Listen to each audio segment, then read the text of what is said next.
আসসালামু আলাইকুম। এইচডি কিচেনে আপনাদের সকলকে স্বাগত জানাই। আবারও হাজির হয়ে গেলাম নতুন একটা রেসিপি নিয়ে। খাজা, মিষ্টির দোকানের মতো পারফেক্ট খাজা বানানোর রেসিপি। দেখে বুঝতে পারছেন কতটা মুচমুচে হয়েছে। এই খাজাটা ঘরে থাকা 1 কাপ ময়দা দিয়ে এই খাজাটা বানানো সম্ভব। কীভাবে এই খাজাটা বানানো যায়? আমি প্রথমে একটা বলে 1 কাপ ময়দা নিয়েছি।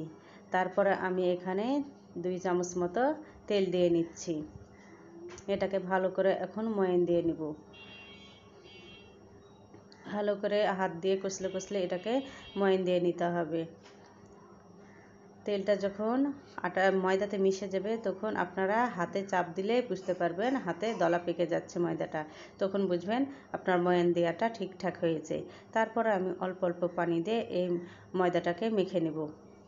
খুব শক্ত হবে না, খুব নরমও হবে না, একটা মাঝারি ধরনের ডো তৈরি করে নিতে হবে।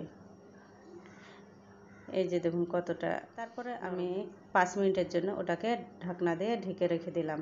তারপর আমি 1 বাটি চিনি নিলাম, আর চিনিতে আমি হাফ বাটি পানি দিয়ে নিলাম। এই সেরাটা খুব পাতলা হবে না, এটা একটা ঘন সেরা হবে। আর এই সেরাটা আমার রেডি হয়ে গেছে। সেরাটা যেন বসে না যায় তাই সামান্য পরিমাণ একটু লেবুর রস দিয়ে দিলাম। সেরাটা এখন ঢেকে রেখে দেব, না হলে শক্ত হয়ে যাবে।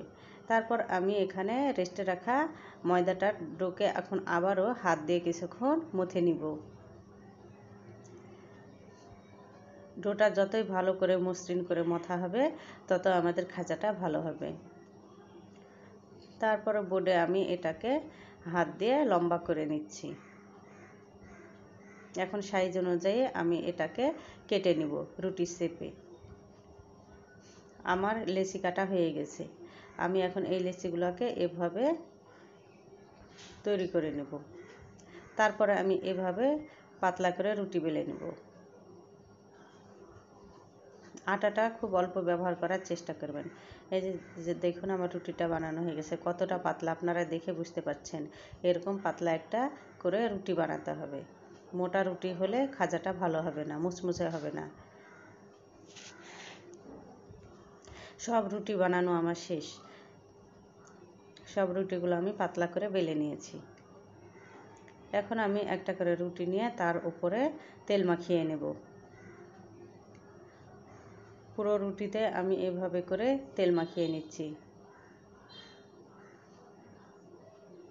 তার উপরে আমি ময়দা ছিটিয়ে নিচ্ছি। এখানে কর্নফ্লাওয়ার থাকলে আপনারা দিতে পারেন।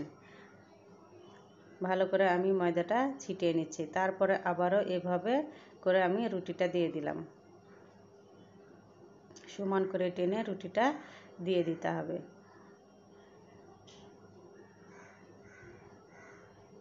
তারপর আবারও তেল দিয়ে রুটিটাকে সেট করে নেব।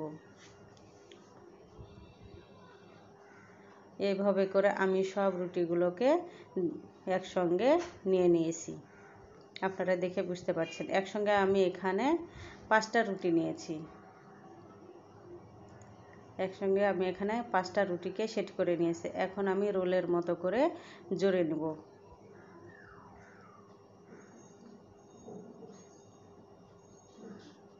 একটু ঢিল, যদি রোলটা জড়ানো হয় তাহলে আমার মতো ফুলবে, আর টাইট হলে ওটা ভিতরে কাঁচা ভাব থেকে যায় ভাজার সময়। তারপরে মুখটাকে জয়েন করার জন্য আমি এখানে সামান্য পানি দিয়ে নিচ্ছি। তেল দিয়ে এই মুখটা জয়েন করবেন না, তাহলে ভাজার সময় খুলে আসবে। মুখটাকে দিয়ে ভালো করে আমি বোর্ডে আবারও লম্বা করে নিচ্ছি। এখন আমার 2 পাশটা সমান করার জন্য আমি সাইজ মতো কেটে নিচ্ছি।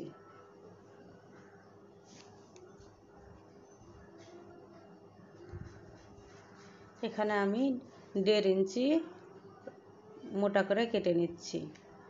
সবগুলো আমার কাটা হয়ে গেছে। লেয়ারগুলো কত সুন্দর হয়েছে বুঝতেই পাচ্ছেন আপনারা। এখন হালকা হাতে এটাকে চাপ দিয়ে নেব।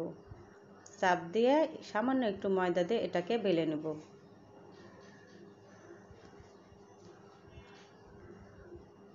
এই যে দেখুন লেয়ারগুলো বের হয়ে আসছে। আমি বেলে নিয়েছি। এদিকে আমি তেল বসিয়ে দিয়েছি গরম। এখানে আমি এক এক করে সবগুলো দিয়ে দেব। দেওয়ার সঙ্গে সঙ্গে এগুলোকে নাড়া দিতে যাবেন না। এতে ভেঙে যাবে। আপনা আপনি নিচ থেকে ফুলে উঠবে, তখন এগুলোকে উল্টিয়ে দিবেন। এভাবে সবগুলোকে একে একে উল্টিয়ে দিতে হবে। দেখেন আমার কতটা ফুলেছে খাজাগুলো। এভাবে খুব জোরে জাল দেওয়া যাবে না, হালকা মাঝারি আঁচে রেখে এগুলাকে ভেজে নিতে হবে। না হলে ভিতরটা কাঁচা হয়ে থাকবে, ওপরটা লাল হয়ে যাবে, ভিতরটা কাঁচা হয়ে থাকবে। তাই ধৈর্য ধরে এখানে ভেজে নিতে হবে। আমার ভাজা এগুলা হয়ে গেছে, এগুলাকে উঠিয়ে নিচ্ছি।